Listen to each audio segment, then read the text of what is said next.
Avatar movies are made using 3D computing tools to create a 3D presentation. Our eyes don't see 3D. Each one sees a 2D image. They go into the brain, into the visual cortex, and that's where it gets turned in our minds into a stereoscopic view of the world. So shooting what we call stereoscopic 3D, that can apply to live action photography, and it can apply to CG rendered scenes.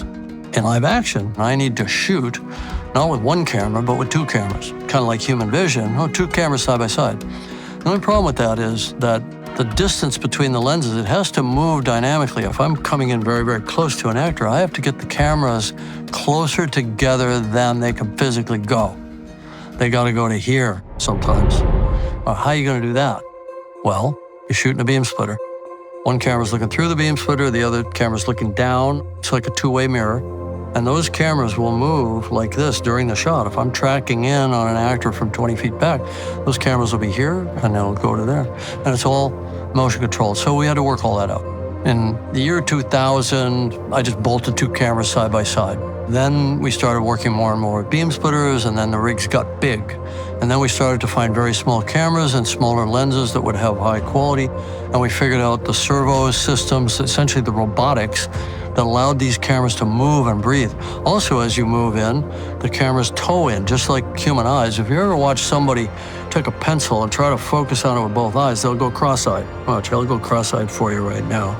Okay, that's called toe-in or convergence. So we have to do what the eyes do, and we have to do what the brain does to put 3D up on a screen and make it viewable for people.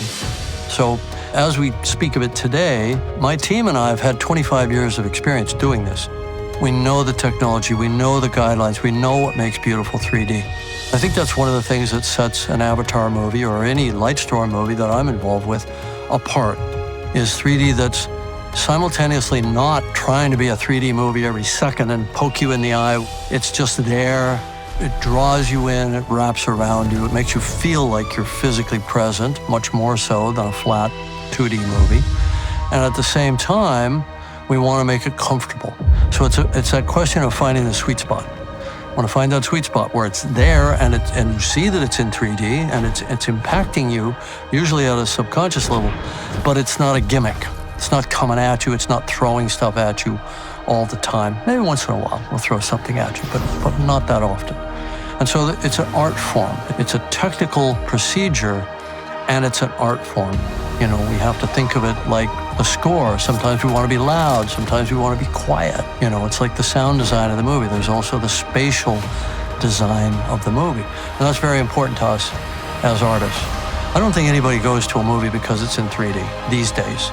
I think you associate 3D with a certain type of filmmaking, a certain type of world building that you want to go and see on the big screen, and the 3D is just part of it. It's like the color, it's like the lighting, it's like the scope and scale of the world.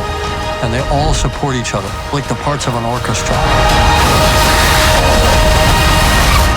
And so, you know, like I could talk about 3D for hours, but that's sort of my approach and my philosophy. I can't wait to share more of Avatar Fire and Ash with all of you when it comes to theaters, December 19th.